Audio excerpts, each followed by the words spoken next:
ladies, gentlemen, and everyone else out there. Welcome back to Walk the Block, where we are navigating digital finance all together. I'm your host for the evening, Zenith, and tonight we have a lot to talk about.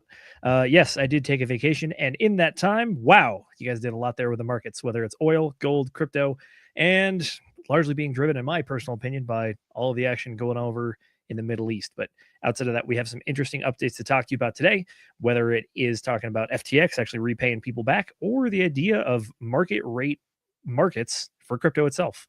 Outside of that, I am joined by my excellent co-host Tracker. How you doing, buddy? Doing well, man. Good to get back on and doing some of this. Yeah, there's been a lot to digest. I would say the ultimate thing that I'm pleasantly surprised is how crypto markets seem to be just grinding sideways while everything else seems to be pulling back. S&P markets have pulled back. The metals have been pulling back ever since they went parabolic, and we were telling people to try to rotate some of those profits out while you had a chance because things can't go up forever. But surprisingly enough, yeah, if you look at the S&P since February, it's rolled over for a while. Now we're going to get into this, but yeah, a lot of good stuff to get into now. I think everything points to me, and my belief is that we're running out of sellers in crypto. I think that's the point blank. You're running out of them. I think it's a really good take as well. The reason that we're coming to that, we'll hit the charts in a bit here, but what we've seen is that S&P 500 has taken a recent bit of a dip. Oil has been on the rise since the conflict started over in Iran. And then gold also has taken another dip. I remember probably maybe a month or two ago, we talked about the first big pullback that precious metals had and how it's very uncommon to see that level of movement in the metals market, especially gold.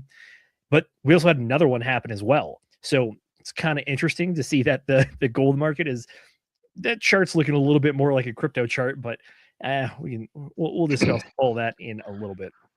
Yeah, it wasn't just a little pullback in the S&P 500. I mean, since the beginning of February, that's kind of what I'm looking at my timelines. Beginning of February, S&P when it pulled back, yes, we've had a little bit of a bounce. I feel like we're hitting resistance. Could have another leg down, or probably definitely going to have a retest without a doubt. But if you go back from the top to that bottom, I mean, that's a nice little almost 10% pullback in the S&P. That's, I mean, 9.3 to be exact, but that's a pretty nice solid pullback for just a few months in a major market like that. And then gold. I remember people were asking us questions, did we think Ethereum was going to hit, what was it, 4,000 first, or no, 4,000 or 5,000 first, or gold was going to hit, 6,000 or 7,000 first. And when I said, I think I would, if I had to take a bet, I would probably go with Ethereum. And everybody was looking at me like I was crazy, but not to say it can't happen. Gold could do it, but it just goes back to what we said. Those markets, all right, so the gold, yes, gold has had a great run here, but if you've held it for 45 years, this is you've been holding a long time to get this kind of a move. Okay. Generational run. Yes. This is a generational 45 years. Yes. 2x effectively. Yeah. For 45 years. That's a horrific return on investment. But let's face it, you don't own gold. You don't have part of gold in your portfolio to really make money. It's a hedge. It's a hedge against a world collapse type thing. Like, it's a hedge in that aspect, meaning it's your thank God I've got this, bug out bag when something goes wrong. That's basically what your protection is, and that's what it is. Silver is more speculative. It's industrial and using other things, not as much as copper, but yeah, still heavily involved. But I thought it was really interesting that you see these big pullbacks, and yeah, I think it's just real simple. I mean, I don't want to own anything that doesn't normally move like this, that's had a huge run. No, the higher it goes up, the more bearish I'd get. Ethereum and Bitcoin have been already dumping. Yeah, I'd much rather be rotating into those to go up. And maybe that's what you're seeing. Maybe you are seeing some people taking profits and rotating into the major crypto coins because they're looking at value. They're chasing value, and they're looking for what has more potential for moves. And honestly, even in the altcoins, God, anything you're buying in now at these levels, I think you're going to be rewarded. I almost guarantee you're going to be rewarded over the next few years. It doesn't feel that way, and which is how it's supposed to feel, because you don't want to feel good buying. And we've been saying just DCAing these levels, just start DCAing in. I know a few others are starting to say that, but it's really the name of the game. You want to buy when it doesn't feel good. And when you feel like you want to buy when it feels like a great time, it's probably not the good time to buy. It's counterintuitive to how your human psychology. Well, I mean, it's just the classic loss aversion kind of thing that's baked into our DNA at this point, which is you're trying to survive. And, well, if you're doing things that at the moment look like they might not be great, you really got to use that little prefrontal cortex there to make the decision and think about it instead of just being reactionary. But yeah, you're right.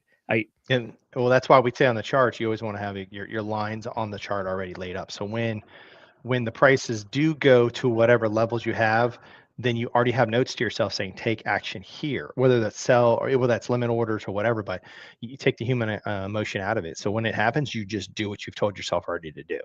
Yep. Because Built the system. you cannot trust yourself in the moment at the time. You can't trust yourself. You're going to second guess it. You're going to do all this. Do what you've already planned. Whatever your game plan was, stick to the game plan. You know, it's much easier to make those decisions. So on your lines, have your buy orders lines in, have your sell orders line in, take some DCA, be disciplined. Now, yeah, I know we're gonna get into a lot of cool topics and everything, but I just think overall, I mean, the thing that I was looking at was really the 200-day moving averages, which have been very true, especially for Bitcoin. And I know we've already talked and covered things about, the operating cost or the mining cost too for Bitcoin. Like we're already below those levels now or at those levels. So that's historically a good area to start getting in on. The 200-day moving, 200 weekly moving average for Bitcoin. Normally, if it gets towards that line or below it, that is a screaming like time to get in. And with everyone's sentiment around here, how everybody just hates crypto, nobody seems to like it. So the sentiment's already there. You know what I mean? So the people that are holding on at this level, you've already kind of stated like, hey, I'm dug in, I'm not going anywhere. Right? Like, I don't know what other bad news could come out. Like if you've held down this whole time and all of a sudden now something else comes out that finally shakes you out, I don't know what that would be. I know we talked on the green room of what those would be, but okay, like you said, if cryptography got cracked or something, that's a game changer. That would lose confidence. If you know what I mean, I don't know what else would rattle it, because the United States isn't going to come out and say, "Oh, hey, crypto is illegal now," after all the work they've already put in. That's not going to happen. So I just think I don't know what news event would shake somebody out now that's already been punished during this time. So I think that's why I'm thinking you're running out and looking at indicators and things like that. I think it's another thing to look at as well. Ethereum has already been below the 200-week moving average for a while, and normally when it stays under there for a little bit of time, it can move quick. That's true. Yeah. Tell you what, let's go ahead and start pulling up some charts here. Start looking at some data. Alrighty. We got the S&P 500 here. Currently sitting at 655, had a bit of a swing low, all the way down to 629 back on the 30th of March. Okay, so overall markets kind of topped out right here at the early mid-February. We were tracking it. I remember we did the stream where we talked about this candle right here, talking about breaking down below what appeared to be a bit of a kind of a trading range that we had been in since pretty much early mid-December. Well, remember what we were saying was, we were talking about how we were thinking that S&P 500 was starting to form like a roll. It was rolling over, and you can clearly see the pattern rolling over. I thought you might actually get a head and shoulder, but that the right shoulder has just kind of cracked down quicker and faster than, because you would have thought, as a trader, you would have thought it would have stopped right around the 6,500 level or 6,600 level. It would have found that, and then you would have gotten this bounce recovery, which when this happens, it's typically the institutions are trying to not get a bounce, so try to unwind their hold, their orders, and their positions, and then you'll start to see it roll over. It'll form that neck pattern. It's classic head and shoulders, but this is just straight up. It just said, nope, I'm just going to drop quicker and faster. And now it's trying to recover, and it looks like it's starting to find that resistance on the rebound too as well. Yeah, this one, it's definitely been in a bit of a decline pretty much since late February or early February, depending on which one of these you want to pull. But that's an interesting one because S&P 500 has been looking real strong for a long time. This, of course, right here back in April of 2025, that's the original tariff stuff going on with the beginning of the Trump administration. But this run goes all the way back to pretty much the bottom of end of 2022. And then since late 2021, we kind of had this like 2-year period where we took a while to get down and then get back up to even. But since then, like the run has been pretty phenomenal. And then looking at the more recent stuff, like, yeah, breaking below that 650 level, that is not one that I had on the docket for me, because we broke down by it pretty quickly. I think this is a Thursday to Friday here. The open was so much lower, recovered a little bit, but then yeah, just kept on dropping.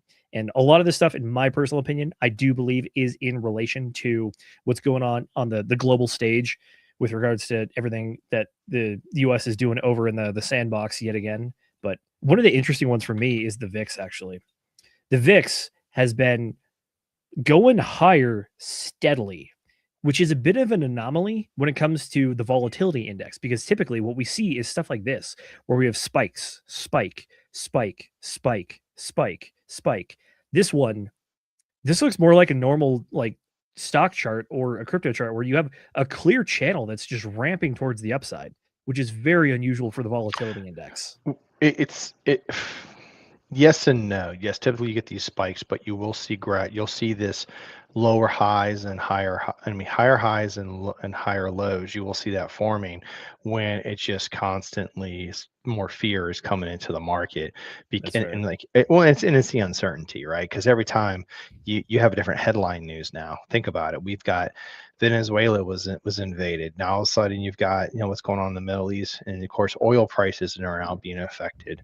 Trades are being affected. Tariffs are still in the talks and stuff. So there's all this unknown certainty. This is why you're getting this kind of a grind up. I mean, but still, this is child's play, man, compared to the financial crisis. I mean, this is nothing. Like this Yeah, isn't. you're not This wrong. is like normal. This is normal. This is like normal big stuff. This isn't anything to really freak out about.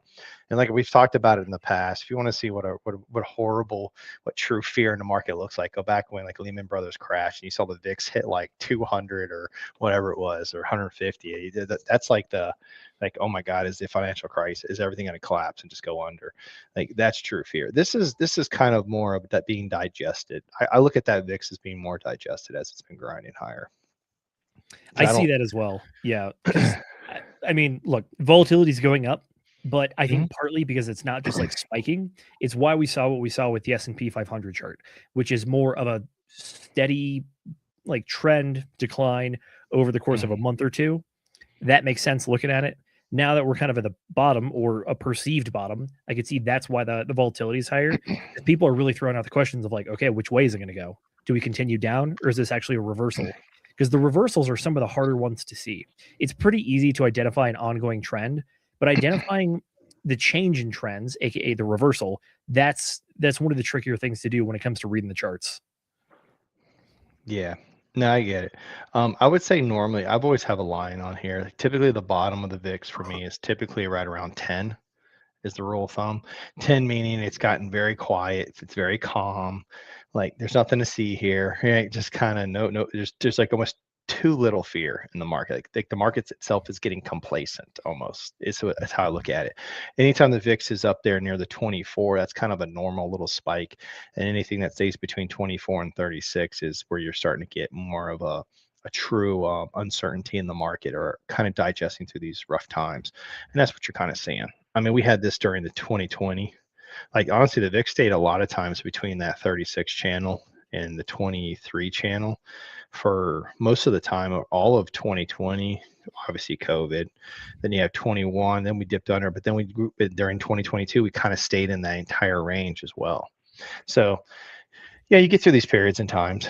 Like I said, I think the thing that I'm still more impressed about is, so you've gotten some escalated VIX going on, which is translating into, which it started a lot right around beginning of February is when it kind of started, which explains why the S&P and the major markets have kind of rolled over. But what I find interesting though, then why wouldn't gold and silver keep going up? That's a great Right. question. Well, and if you think about it, well, it should have been going up this whole time. VIX going up. It's because you had too many freaking. Now it's funny. I know Sami's. We always listen to Sami. He's always a trip, but he'll tell you it's because really horrible crypto traders have gone in there and ruined the markets and mucked it all up. That's which there is some truth behind there, because a lot of people who are in crypto have a lot of streamers that are crypto streamers. So they've been rotating into more industries like the metal markets and real estate and everything else they've been going into, which you have seen that trend. It really has happened. But I think this is just a classic case where you had a bunch of people chasing price action, which was not normal for 45 years, and you're seeing an unwinding of it. So you kind of got to throw this out. as an anomaly. Normally, yes, the metals would do really well as the VIX starts going up. That's just historically, but you're still unwinding a crowded trade. This is a crowded trade, and it's unwinding. Yeah, the gold market has definitely gotten a lot larger over the last couple of years, and it's kind of been that one metric that crypto, the overall market, was just trying to chase, was just the gold market effectively. So, look, I'm not surprised to hear that more people were getting in it, especially when I think the crypto cycle this time around has really left people wanting more, a lot more. And that's especially considering all the headlines that we've been covering for the last 3-4 years at this point, which is like traditional finance getting in, ETFs, so much money getting pumped into it. And it's like, that's it. That's all we got out of that.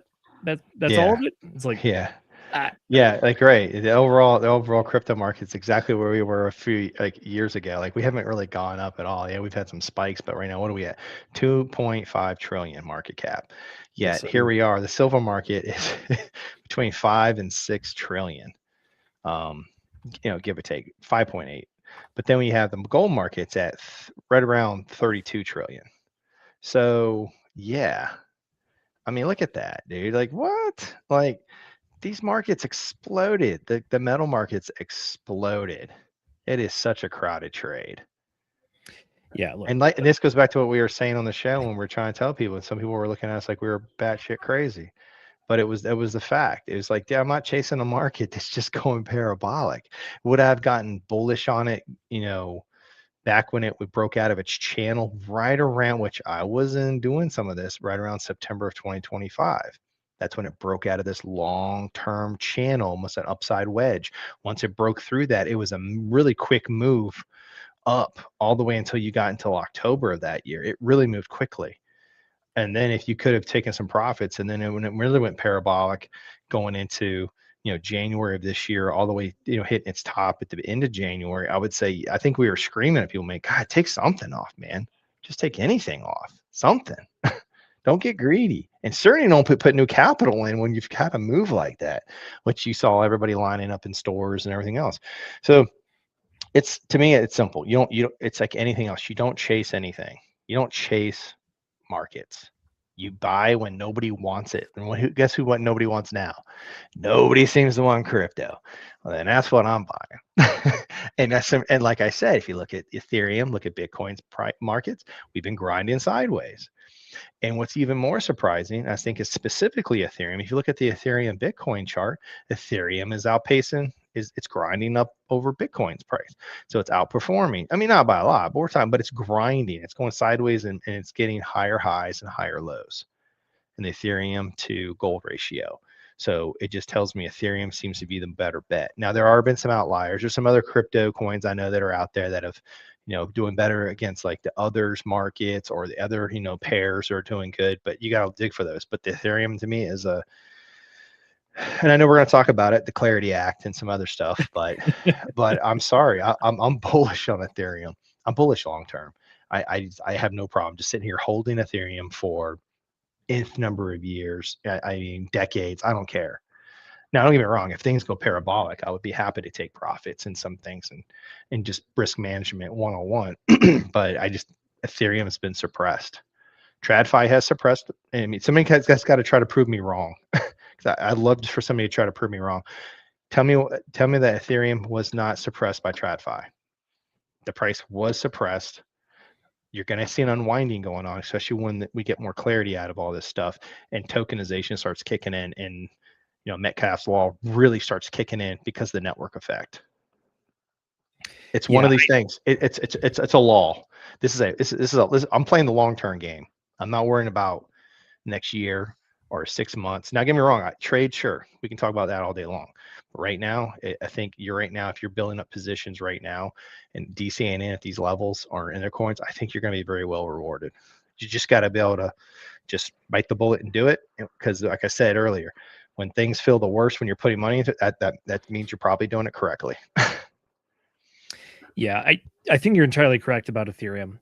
In my opinion, Ethereum was one of the oddest performing tokens of the entire last 4 years. And that's largely due to exactly what you mentioned, which is that it was shorted to oblivion. And as a result, we saw it pretty much like right here between end of 2024 all the way through like mid 2025 just take a nosedive all the way from like 4,200 all the way down to $1,400 Ethereum. You That don't get is, that many bounce. You don't get that many tops. Look at that top, top, top. All of those tops just hitting the same top. It's almost like that's the line in the sand. Trap I was like, nope. You're not going to get ahead of yourself. We're going to keep it suppressed right here at this line right here. We're going to wait for our boys to kind of load up their bags and build their positions, which they've already been doing for a while. And then when they're ready, they're going to let it run. So you just got to be able to wait, play the waiting game. And if you play the waiting game, you'll be rewarded.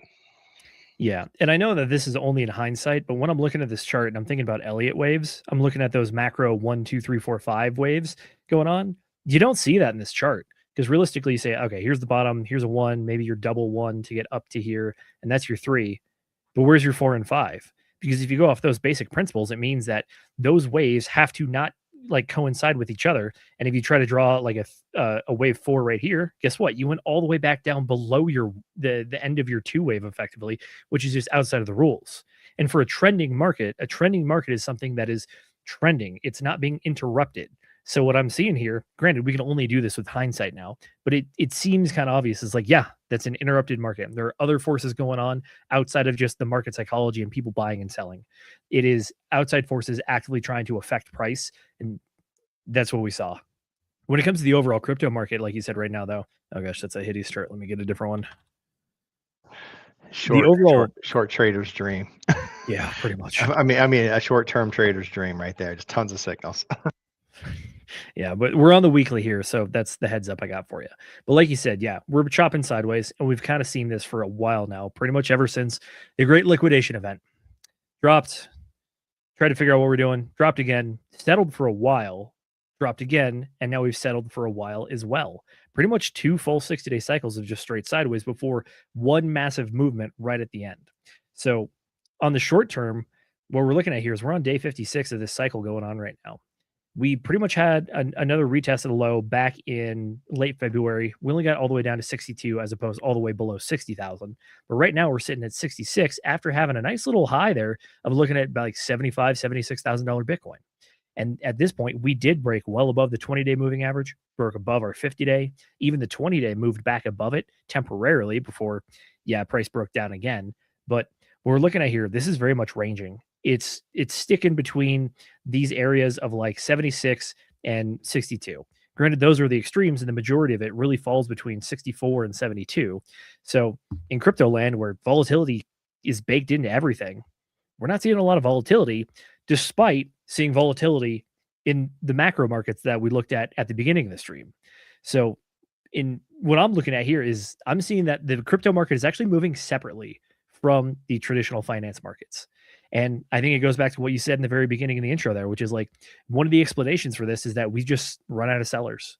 Because if you were going to sell, theoretically, maybe you would have sold when we broke down to this 90 range. You probably would have also sold when we broke down back here the first time. And that could argue that it's this right here from the recovery back down to 62.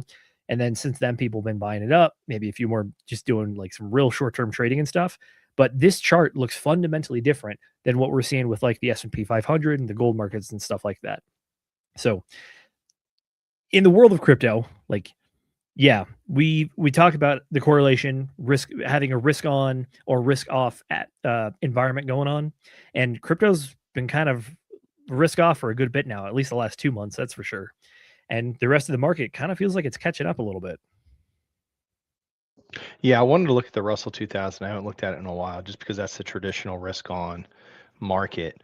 I'd be curious to see what it's done. I would expect it see, it's pulled back. Where was the top for it and recently? And I'm looking at for February. Where was it at the beginning of February? Since that's kind of what we've been looking at. Yeah, beginning right of there. February, sitting right around 2,600. Where's it at now? 2530. Had a low of about 2,400. We pretty much triple tapped that. But if I'm looking at the chart here, I'm still seeing that there's another area to go. Yeah. That's right around this like 2,300 range. And so does the S&P 500. S&P 500 also has a gap that it can still pull back to. Ideally, S&P 500 can pull back to like 6,100. Hell, it could even pull back to 5,800 area. So S&P could still pull back. I just, like you said, if you've been holding this whole time, I don't know what else would shake you out. I just don't. I mean, like you've held this long, getting out now, like after like what? No, don't get out now. Like there's more. There's more. If you get out now, there's more risk to go into the upside than there's the downside. That's how I look at it. I agree with that. I think that if we were talking back when Bitcoin was sitting around 90,000, Sure. the odds are at the time we were making decisions based on the information we had provided. Everything Mhm. that we were looking at was saying S&P 500 is continuing to just scream. The gold market is continuing its just generational run as well. We're starting to get better indicators when it came to like PPI and stuff like that. Mhm. And then we also had the Russell at similar times here going towards all-time Correct. highs. And The then fact we that had yes, the fact that it was embedded in with risk on, because TradFi was treating crypto like risk on assets and risk on was doing well. That's what kind of trapped everybody into holding. I mean, I'll include myself. I have no problem saying that. right here. That's what had me holding on. And the people saying like, nope, nope, nope, 4 years up, and I'm out. Bye. Those people were rewarded very well for doing that because they just Yeah. did it. But I still think there was underlying reasons why. Well, I don't think it was just because of the cycle. There was more underlying aspects. But regardless, if you took that approach, then you just held your guns and did it. Congratulations. But I think if you've been on the sideline, if you got out at those levels and I'd say, I don't know, let's say you only kept 33% of your portfolio on and you took a good chunk, 70% off. I think if you haven't started DCing in some of these levels at this level now, I think you're nuts. Not financial advice, of course, but what I'm trying to say, I gotta disclose that, but I think you're nuts if you're not starting to nibble and put DCAs back into order now. I think you're good, man. Like I said, I think there's more risk to the upside than sit on the sideline now because everybody thinking, well, I think it's going to go down as Bitcoin's going to go down to 50,000. Okay, well, if you're DCAing in at this level and you DCA all the way down to 50,000, which there's not a whole lot more room to go down theoretically when you look at the overall chart. If you're DCAing in at those levels going down, then you'll be rewarded. But if it doesn't, if you're just trying to blow your entire shot right there, if you're not going to DCA in at those levels coming down, then you're playing that game like I'm just going to hold until that hits those levels. Then you may not ever get back in because it's a lot harder to get back in when you start rotating and going up, and you're waiting for that pullback and you don't see the pullback. Because right now, TradFi is looking at this, man. They've shaken a lot of people out. The TradFi has been accumulating. They haven't been selling anything. They're accumulating everything. Yes, central exchanges have maybe been selling some stuff here and there, but TradFi has been coming here gobbling this stuff up and not selling it, which goes back to the same thing. I know you have an article on Kathy Wood and some other folks, but I know that is going to put in a floor here to where I don't think if I'm TradFi, if I'm market makers, I don't want it to get down to these levels that everybody thinks it's going to get down to 50,000. I want them to feel the pain. I think you're going to see it rotate to the upside, but yeah, we can get into this one. Yeah. Quick little clip here for you. Looks like TradFi might be waking up to some stuff we've been talking about for a while. Coming to us from Kathy Wood. Yes, I think what we're seeing now is the institutionalization of this new asset class that has a very low correlation with other asset classes. So, believe it or not, in the Bitcoin community, down 50%, if that's as far as it goes, they'll consider that a real victory because you're right. The 85, 95% collapses associated with a very new technology. That's done. This is a proven technology. It's a proven monetary system, and it's a new asset class. There you go. Down 50% is the new win. No more 80% again. Yeah, could have told you that one a while ago, considering that the last time Bitcoin had its bear market, we went down like 78%. So granted, you're kind of splitting hairs over that last 2% there, but it's something that we've been seeing and we've been talking about. The market is maturing. The asset class is maturing. We're going to see less gains and less drops as well. So based on that, the current drop that we're looking at here, we're still looking at relatively sub 50%, like 47. No, it's already hit 50%. Yeah, we've already hit 50% yeah. from the top, from the top. And then if you take the low, not the spike down, but the low right there at 62,000 from 126,000 ish, we'll say, yeah, you're already at 50%. Yeah, it's true. It's already happened. 50%'s already dropped. And like I said, if I'm TradFi and I'm market makers, what do they love to do? They love to accumulate because they're not selling. Well, if they can accumulate here, then they can hold more of the coins, and then the people on the sideline are gonna have to buy at higher prices. They don't want people getting in. They don't. That's what they want. They want to shake everybody out. So I think if you're on the sidelines, don't get too cute with this. Start putting some stuff to work, man. you're not going to always pick the perfect bottom. And if you try to do that with your entire load, that's a tough game to win, man. It's very tough, especially if you're trying to pick exact tops and exact bottoms. That's why in all the simulations that I run, I always account for like a 20% error factor on both sides, which is like, are you going to hit the top? No. Can you get within 20% of the top? You might be able to. Can you get within 20% of the bottom? Yeah, for sure, especially with the DCA strategy and just looking at overall conditions. But it's an interesting spot that we're in right here. I think that I would be remiss to say that my previous odds of bear versus bull market of 70-30 at this point, I think it's even higher that we're looking at. Odds are we're probably in a bear market and probably going to have to tip my hat to the 4-year cycle folks again at some point, but we haven't gotten full confirmation of it. We do have an interesting comment here from Marcus. He's saying, I caught a stream where they're saying we're in a 5-year cycle because of the way that debt and T-bills expire. That would imply that we're in an extended cycle then, if that was the case, which I know that's a theory going on. And if you think about it too, we could be in an extended cycle just because of TradFi coming in here and kind of muddying the waters up. So it didn't naturally transpire. Thus, given that extended cycle, it could be that too. Honestly, I'm just playing it like this. This is a good entry point here. So let's just say it goes down to 50,000 from the low at 62.5, right? That happened back in beginning of February 6th, 5th, however you want to look at it. It's only 20% more if it goes down to 50. So if you're in it now, the level here, start building up a good position here if you've been on the sidelines. And then if it comes down to the 200-week moving average, which is right around 59,000, go ahead and put another order in. If it drops down to 55, I'd put another order in. If it gets down to 50, then I'd go in even more with that, and maybe even keep a little more dry powder on the side just for that, that flash down where it's like it flashes down to like say 40 and it gets scooped up quickly. I personally think if it gets down to 50 or 40 or below 50, it's going to get bought up very quickly. So I just DCAN. It's not a hard thing. You don't got to get cute with this. Trust me. If you get in at these levels 2 years, 3 years from now, I think you'll be okay. I especially if your long-term horizon, I'm talking like 5, 10 years, this is nothing. Like you're splitting hairs here, but you may miss the train if things start to reverse. Case in point, I know we're going to talk about the acts and stuff. If those things get passed, there's now very clear guidelines and regulation going forward. It's going to start opening it up. Things like opening up the 401ks to crypto, right? Starting to open up pension plans to crypto, starting to open up other markets to crypto. You're starting to play a game where, and then those hedge funds are going to start pushing these products to their clients. Like, hey, we recommending now, instead of, the traditional baskets, the baskets based on your age and retirement age, we're going to start recommending you, if you want to be more aggressive, we'd recommend like 5% into Bitcoin or 5% into some type of crypto of your portfolio. Now, 5% doesn't sound like a lot, but when you're dealing with say $20 trillion of stuff, it's a good chunk of change. That's a good chunk of change, man. So, and that's just one market. We haven't even got in. I know we're going to talk about maybe the other article we were talking about, the derivatives market and tokenization and Metcalfe's law and things like that. You start getting to that world, and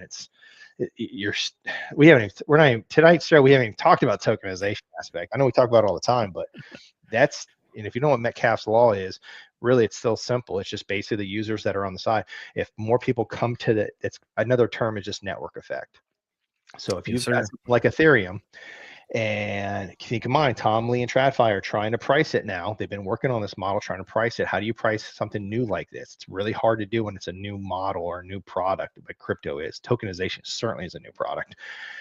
So what you look at is, how do you price Ethereum? Well, Ethereum should be priced based at the network effect. So if there's more users on the network and there's more assets getting tokenized onto the network, then that brings value to the network.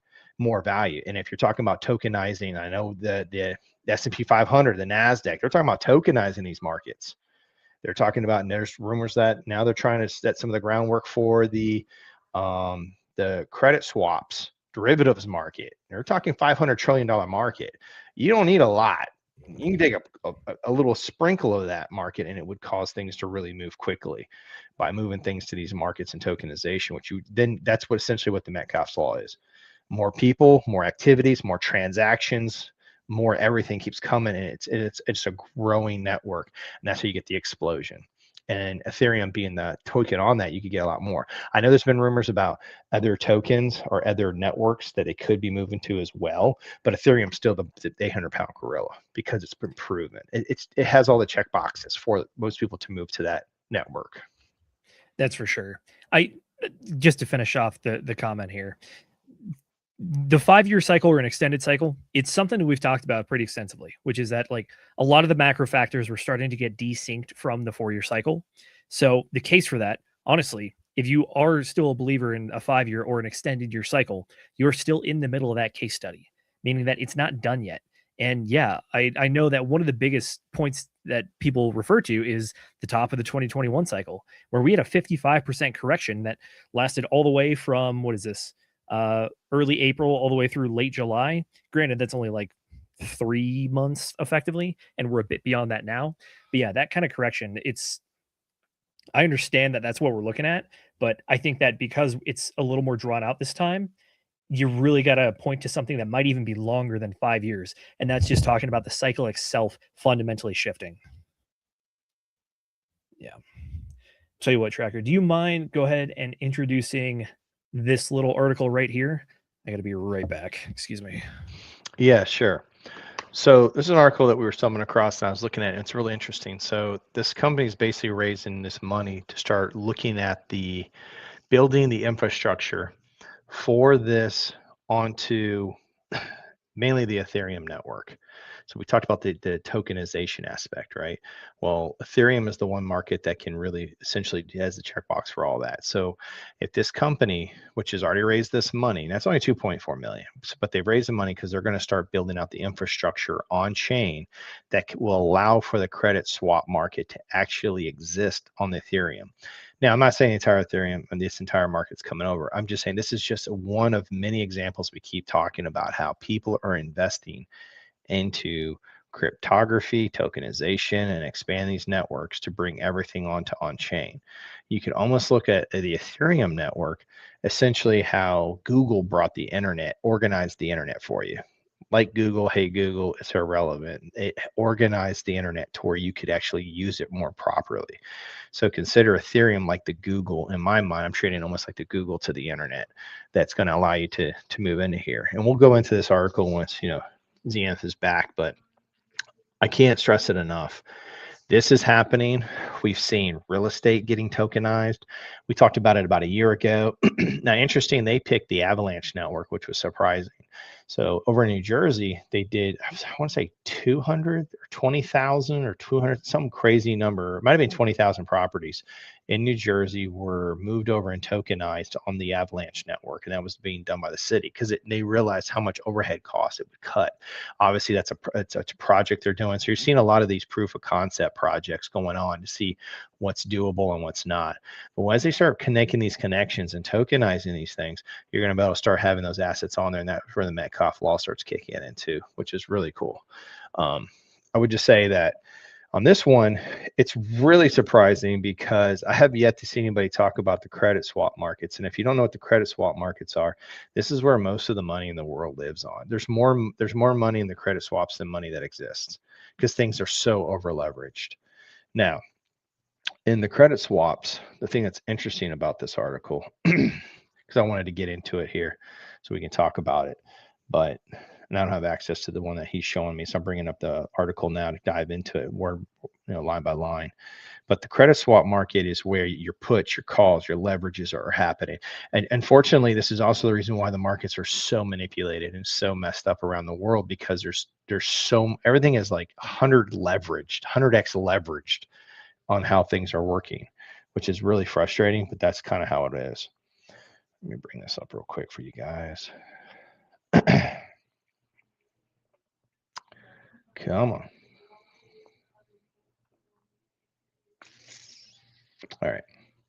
So on this one, Kairos Labs Incorporated, they published its technical white paper detailing the design of a permissionless, non-custodial interest rate swap protocol built for the Ethereum virtual machines. The company also announced a $2.4 million seed round led by Six Man Ventures. with participating other capital investors. But the round follows a successful beta that generated over 300 million in notable swap volume and the team's graduation from the Alliance Accelerator. The full protocol is expected to launch on the Ethereum mainnet and Base, which is another network Base, in the coming weeks. Interest rate swaps are the most widely traded derivatives, and it does control around $500 trillion, which is more money than in the world. So it just shows you what's so wrong with the TradFi, but that's here nor there. But what they're saying here is the foundation enabling lenders to offer fixed rates by hedging their floating rate exposure without this hedging layer. Long duration fixed rate leading in fixed income is nearly impossible due to the interest rate risk. So the interest rate risk is why this hasn't been doable on the tokenization aspect. But DeFi, despite surpassing $40 billion in outstanding loan balances, has no equivalent infrastructure today. So they don't have a way to hedge the long duration fixed rate lending and fixed incomes. They just don't have that capability that the credit swaps is requiring. So this program here is trying to actually fix that for DeFi specifically. So the problem is DeFi lending has matured significantly. Protocols like AVA and Morpho, or is it MOFO? MORFO. Those are basically two networks that are collectively secure tens of billions in deposits, and institutional adoption continues to accelerate, but the credit infrastructure remains incomplete. Virtually all DeFi loans carry variable rates that can swing dramatically based on utilization and market conditions. Borrowers cannot plan around unpredictable interest expenses, and lenders cannot accommodate capital at duration without tools to manage at risk. So to me, this kind of ties into the Oracle issue. You have different Oracle feeds for prices, and crypto is so volatile that this really causes things to fluctuate a lot. Thus, it doesn't make it very comfortable for borrowers to move into this. So there's a quote in here I thought was interesting. DeFi has been stuck in a chicken and an egg dynamic for years that has restricted real use cases for lending to businesses. Lenders won't offer fixed rates without a way to hedge, and swap markets won't develop without lending demand. We were looking for solutions and that would allow this demand to exist and enable real businesses to borrow using DeFi products. So once again, the DeFi has got to mature, and if it can mature with these things and be able to allow for this to happen, you're going to really open up the world, the TradFi world, to utilizing this. And this is what this project is all about. They're trying to move into it. So Karen's make overview. So you can dive more into this article, but basically they're trying to come up with they're actually working on the solutioning of it now. I kind of put this article into the folder of people are waking up to crypto being able to be used for a lot of stuff, aka DeFi. And again, this one is another kind of expansion of that, which is they're actually looking at like the lending markets themselves and seeing if that can happen over in the crypto world. Notably, crypto has had lending protocols, but it's not quite like the way that traditional lending works, largely due to the fact that we have over collateralized loans, meaning that because you can't really put up like physical collateral on a blockchain, it means that the things you put up on the blockchain have to make up for pretty much all of what you're borrowing, if not a little bit more, to kind of hedge the bets that way. So that's why it's been fundamentally different to the traditional finance markets. But seeing people expand into this realm, it makes sense, which is that we've seen DeFi expanding, or rather traditional finance expanding into various ways to put their products onto the blockchain, whether it's through the ETFs, tokenization, all that kind of stuff. I'll be thrilled if I see this really take off and start to work. But as it stands right now, it kind of is like more of a curiosity, in my opinion. But at the same time, it's definitely an indicator that people are starting to move this way. For as much hate as crypto has been getting, or as boring as people think that it is right now, things are still continuing down the trend of things are moving towards blockchain and tokenization. And this is just another step down that road for me, which when we talk about network effect, I think it's a very good thing, because it means that crypto is growing. Yeah, and to add to that, so like they said in the article, if they can solve this unlocks the entire credit market. And they can then move into tokenization. So this is I look at, these are POCs. These are proof of concepts. These are small. That's a drop in a bucket. $2.4 million to work on a major solutioning problem. And I'm sorry, but there's a lot of smart people out there. They will solve for this. It's just inevitable. It's just a timing thing. When will that be solved for? Well, you're already getting, if regulation can get cleared by the markets, once the regulation gets out of the way, which is going to, Clarity Act is one of those things, and you get the tokenizations of gold, then there's going to be a big push. And we're going to see a lot more money getting dumped into that sector for disruptive technology implementations. You're going to see companies investing in these areas. You're going to see new companies starting to come up that are going to try that.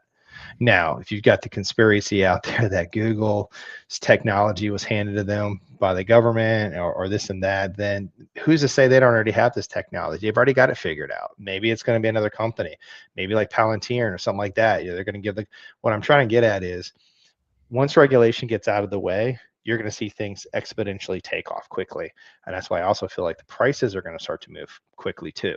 Now, could they be suppressed because of macro conditions? Certainly. But long term, crypto market's going to mature. I mean, my gosh, crypto market used to be more than silver. The crypto market now would have to double to meet silver's price, market cap. That's wild. And everybody was talking about how, and you're talking about, I don't think people understand how small that is. It's such a drop in the bucket of the overall crypto market because it's so tiny, and yet you have this huge opportunity to invest in technology that hasn't existed yet. It's crazy to me. This to me, I'm sorry, but this feels just like investing in the internet when it first came out.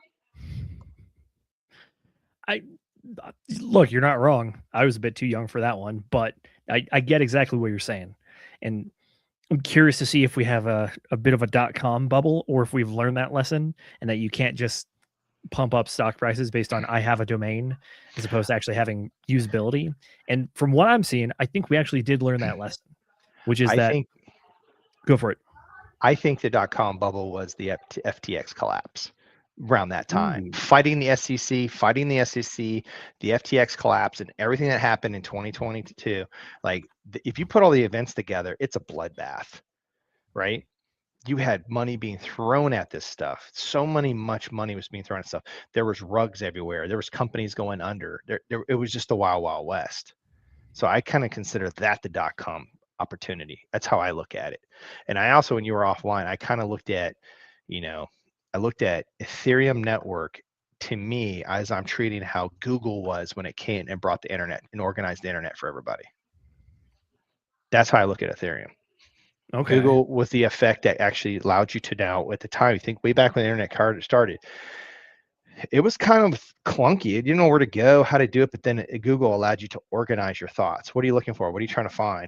That is kind of allowed you quickly to start. Yes, I get it. There's Ask Jeeves and all these other ones at the time, but Google really was the one that really kind of took off to organize the internet for us. I kind of feel like Ethereum is the opportunity to leverage and take hold of the tokenization aspect for true finance, to leverage its capabilities too. So that's kind of, I make that correlation. I think so as well. I think Ethereum is the one that is very clearly the best positioned for it. I know a lot of people are swearing up and down that it's going to be Avalanche or Solana Network or stuff like that. It's like, yeah, they might have the capabilities for it, but looking at the conditions on the ground, it's like Ethereum has the capabilities for sure. And it seems like there's a lot of money that's locked up on the chain. There's a lot of functionality that people have already explored, and all the other ones, they're very much niche cases. So in my opinion, it's like, yeah, Ethereum is kind of the clear choice in this case. We haven't brought it up in a while, but bring up DeFi Llama. This is why, if you go to DeFi Llama, we don't go here very often, but if you're in like, what's great about DeFi Llama, it'll tell you how much locked up, total value locked on a chain is per every single chain out there. And then on top of this, it will also give you all of the different products, whether it's DEXs and different protocols on the network. And it ranks them by total value locked too. So it really gives you full view of what's going on. But if you go into what is the most, which one's got the most value? Real quick, so at a top level here, this is just the baseline. Total value locked in DeFi, $92.3 billion. Okay. Right. Ethereum, total value locked, 52.9. It's more than half the entire total value locked in crypto on itself. Next, Solana, $5 billion. Yeah, that's a hell of a drop. Dude, Base. hold up right there. That's a hell of a drop. So Yeah. Ethereum, 52 billion, and then Solana, just a complete drop. Keep in mind, the knock on Solana is it's not stable. Now, are they doing a lot of interesting groundbreaking stuff because they're trying to solve for things? Yes, I'm not knocking them, but they have not stabilized. Don't get me started on freaking Binance. Binance is not the same Binance it used to be when CZ was there. Okay. It's, to me, it's compromised. And they did a lot of shady stuff that caused the collapse in the crypto that caused this thing to roll over. What was it on 10/10, October 10th, when we had the shakedown? They were the ones, weren't they the ones that caused it on 10/10? Yeah, Binance is the one with the Oracle issue. Yeah. They're the ones that triggered the collapse. So don't get me started on them. Tron's actually been gaining against others network. I've noticed that one's been moving pretty well. But yeah, you're seeing just significant drop off. Ethereum, what we're trying to show you here is Ethereum with all the total value locked in the entire crypto industry. You're looking at 53 billion out of 90, we'll say 92 billion. Yeah. That's a significant market share. Yeah, it's well over 50%. So like that's why it's like it's kind of the one. And it's been proven it can handle the amount of activity and everything going on, and they're investing in it. And you've got also you've got the treasuries out there that are like Bitmine wise, and you have these other treasury companies. They've been buying Ethereum, they're backing and supporting it. Most of the articles you read, they're going to lean towards tokenization on the Ethereum network.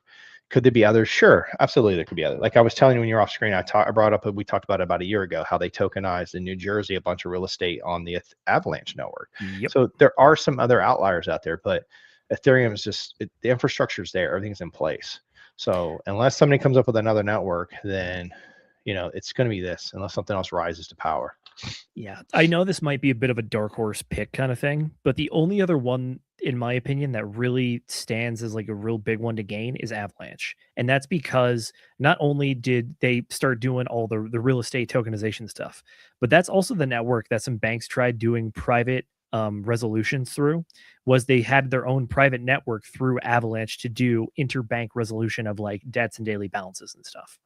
Because of just the size of how big the banks are in the US, that is a hard pill to swallow personally. But just because of that, it's like that's one of the possible things. It's not showing, but it's a possibility.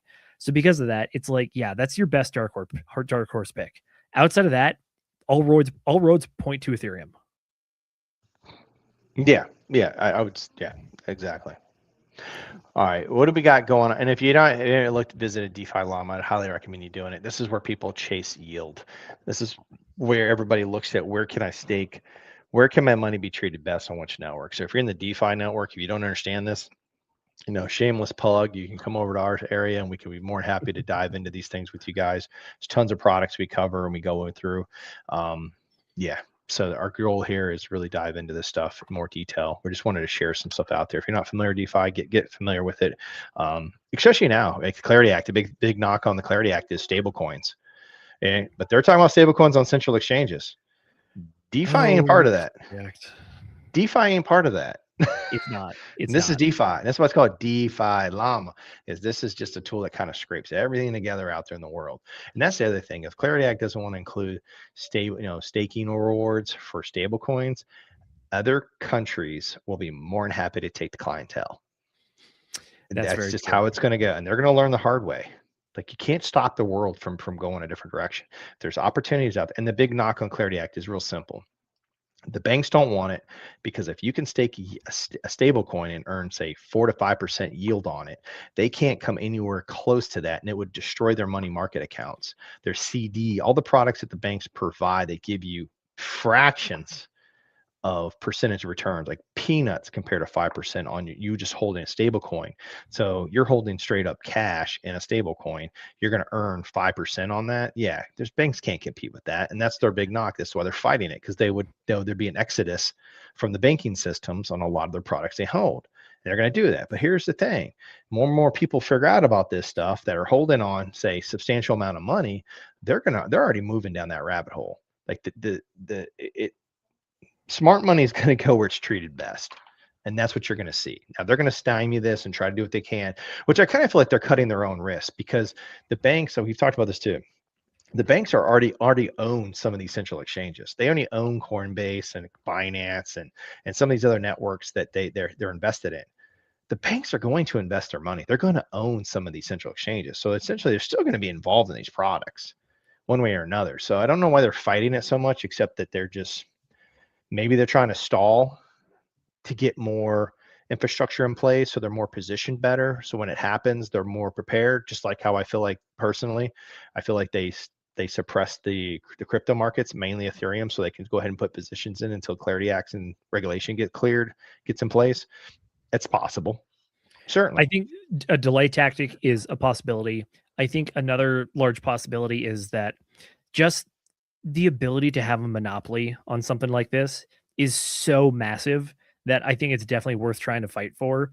And if anything, the track record has shown that the banks are able to do that kind of thing, and they haven't been challenged like this like ever really. So the fact that they're having to be challenged on it now is really the first fight that they're having in what appears to be a track record of just absolute domination for so long. So I could see both being plausible. I think that the sheer size of the monopoly over this kind of a market it's at least worth fighting for, and they appear to have the tools and the resources to do it. So it makes sense. But I guess as the latest saga in the Clarity Act watch, breaking crypto exchange Coinbase expects a deal from the Clarity Act stablecoin rules in 2 days. Sure, we'll see when that happens. I'll believe it when I see it. Correct. Let's go to Polymarket. Oh, okay. We're looking at 65%. Definitely not been following ever since January, and all the way down there at 50% back in what day was that? I'm seeing higher lows. Yeah, I'm seeing higher lows. I don't know if we can perform TA on a betting market. No, but it's an interesting point, that's for sure. What's funny about the whole thing with the banks trying to stymie it, because think about it. A lot of industries that were traditional for such a long time have been disrupted.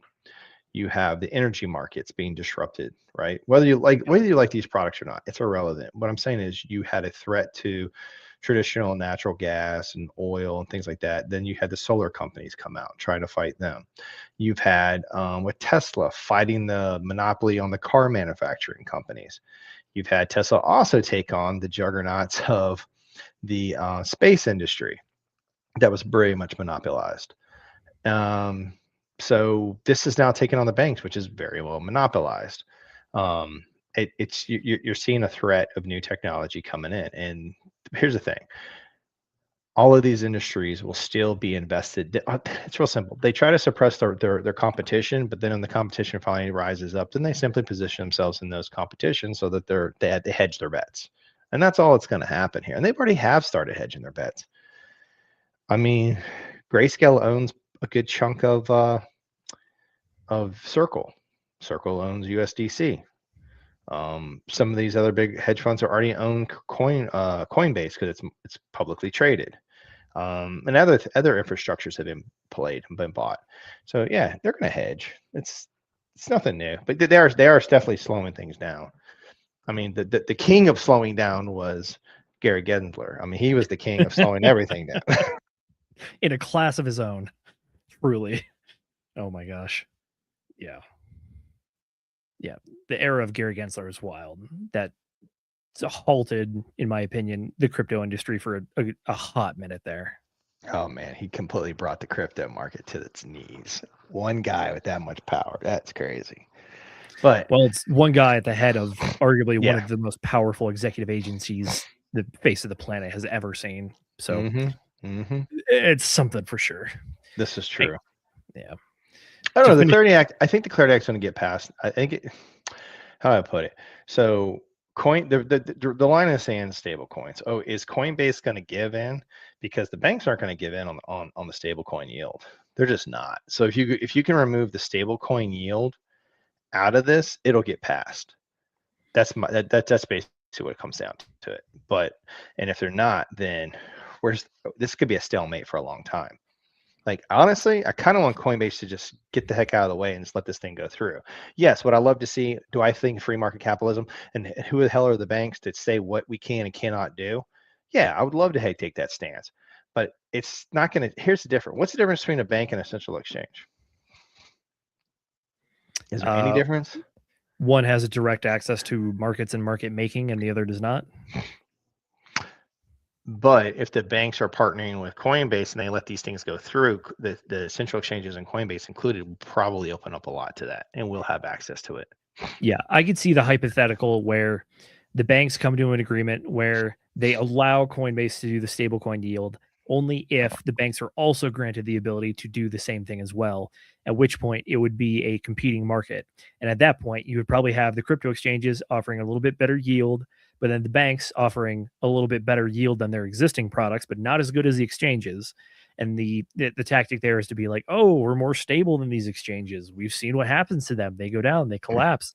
And then at that point, they might just try to play the long game with the exchanges and just try to wait them out to the point where they kind of screw up and then maybe overextend themselves and actually start collapsing. And at that point, the banks really seize on the moment and being like, haha, we knew it. Central exchanges can't be trusted. Now we're the only game in town for both yield on crypto and, traditional finance.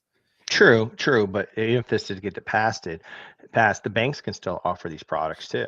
Now, if I'm a bank, I'm not going to try to create the interface and deal with all this. I'm just going to acquire a central exchange and I'm going to position it. And then we're going to take a bunch of our treasury money that we have and we're going to rotate it in and earn a bunch of yield off our stable coins. Like, to me, this is just, it's just theater is what it feels like. Like there's really, it's the same thing. It's going to happen. You have a new guy on the block and they're fighting them and they want to make sure they gain control. Now, maybe this is just flexing muscles and let everybody understand who's in charge here. Maybe that's all it is, but could be like just let it get through here. I know all of us want this to go through because once this goes through, you're going to see more adoption to the markets. I mean, yeah, I think the stablecoin yield is honestly one of the best attractors you could have for people getting into the markets. But I think for people that are already invested in this kind of thing, whether it's financially or builders, it's getting the baseline regulation through on the books for good. That's no longer at the whims of an executive agency interpreting law how they see fit. I think that's just such a colossal win for the crypto industry that, like, I'm fine seeing it go through without the yield because I think there's a lot of good in there. I think a lot of other people like Charles Hutchinson are shouting from the high heavens about like how it's a poison pill. They're trying to ruin everything by getting rid of the yield. It's like, that's part of it. It's a big part, but it's part. It's not the whole thing. Yeah. For us folks out there that have DeFi, we're all good. True. Exactly. Which, by the way, if you are interested in learning more about DeFi, you guys can head on over to our website, walktheblockndf.com.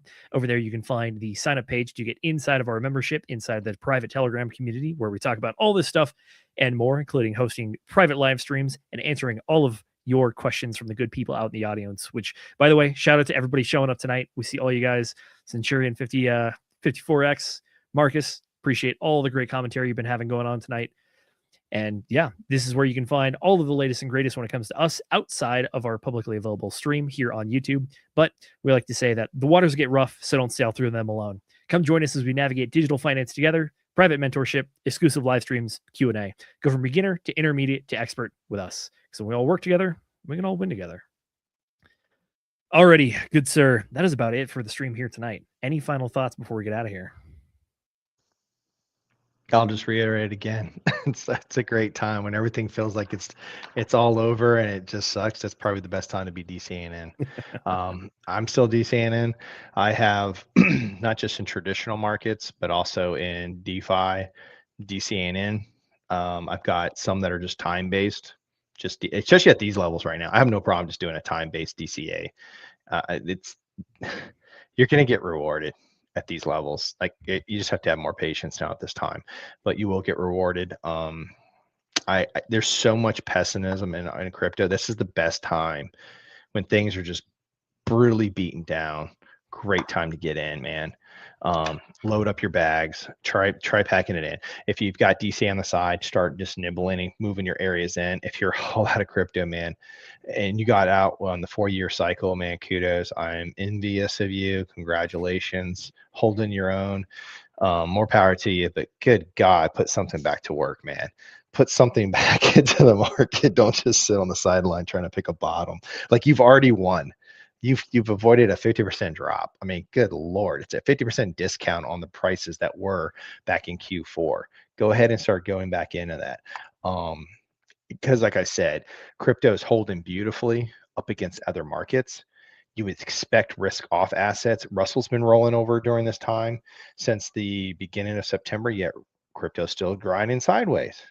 Great news. I think we've run out of sellers unless we get some crazy momentum or like shock, which like I said, I can't imagine what the hell that even be at this point. Could you get a flash crash just because of unwinding, say like some shock, macro shock kicked in? If you get a major spike down because of a macro shock, you back up the truck right now. Period. You don't even ask questions. You just back up the truck, load up, because that's when people are making trades on crypto. It could be more to TradFi that's correlated to their portfolios, and they're just dumping everything because of just macro news.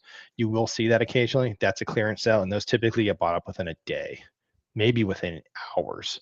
So things like that you got to watch for, and have your buy orders in if you have them. Get those in place. But yeah, just be positioning and prepare yourself for the long haul here and building at these levels. You will thank yourself years down the road. I promise you that. And that's the other thing. Don't go out there and start telling people about getting into crypto. I've been in that boat. Everybody's been in that boat. We're all paying the price because people are looking at us like, why'd you bring me into this? And I get it, man. But in the long haul, when this is all said and done, you're gonna know that you were in the right spot. You just are. Yeah, hard to disagree with that. And I mean, it's a large part of what we do here is why we shout, this is not financial advice. It's like, you got to make these moves on your own. These moves sometimes are very tough choices to make, like exactly what you talked about, like buying at the current prices. They may not feel great because you're worried about moving down even more, but it's all a question of what is the system that you're building up for yourself. Are you going for short-term trading? If that's the case, then sure, I can understand it. If you're going for long-term investment, which is what we really are big advocates of, can't tell people to do it because we're not financial advisors, but if you're looking at that long-term horizon, then yeah, ignoring kind of the day-to-day signals of like, oh wow, the Bitcoin Fear and Greed Index continues to be in the single digits for what appears like almost 2 months at this point. It's like, historically, if you extend the time horizon long enough, that's a pretty good opportunity. It's just kind of hard to see it when you're in the moment because you're just surrounded by all the noise and everything going on.